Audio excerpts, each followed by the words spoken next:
بسم اللہ الرحمن الرحیم۔ ناظرین کرام، سامعین کرام، حضرت ابوبکر صدیق رضی اللہ تعالیٰ عنہ کے ہاں کپڑے کی تجارت ہوتی تھی، یعنی کہ وہ کپڑے کے تاجر تھے اور اسی سے گزر اوقات تھا ان کا۔ جب وہ خلیفہ بنائے گئے تو حسب معمول دوسرے دن صبح کو چند چادریں ہاتھ پر ڈال کر بازار میں فروخت کرنے کے لیے تشریف لے جانے لگے۔ راستے میں حضرت عمر رضی اللہ تعالیٰ عنہ نے پوچھا، حضرت کہاں چلے؟ فرمایا بازار جا رہا ہوں۔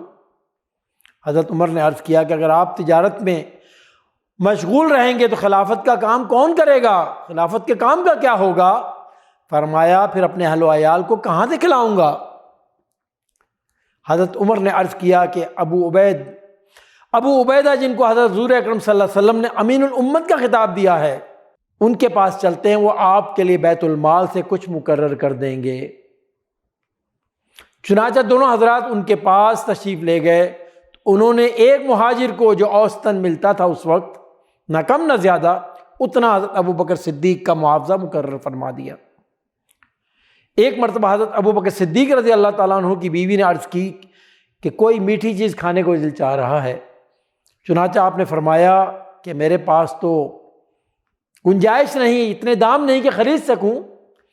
اہلیہ نے عرض کی کہ ہم اپنے روز کے کھانے سے تھوڑا تھوڑا بچا لیا کریں، کچھ دنوں میں اتنی مقدار ہو جائے گی کہ میٹھا بن سکے۔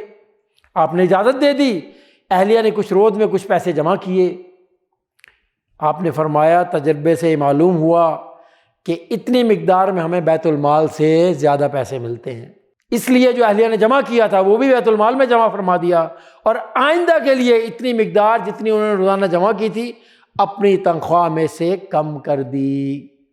اللہ اکبر! کیا تقویٰ تھا، کیا اللہ کا خوف تھا! اللہ نے ان کو کس قسم کا تقویٰ عطا فرمایا تھا۔ اللہ تعالیٰ ہمیں بھی ان کے نقش قدم پہ چلنے کی توفیق عطا فرمائے، آمین یا رب العالمین۔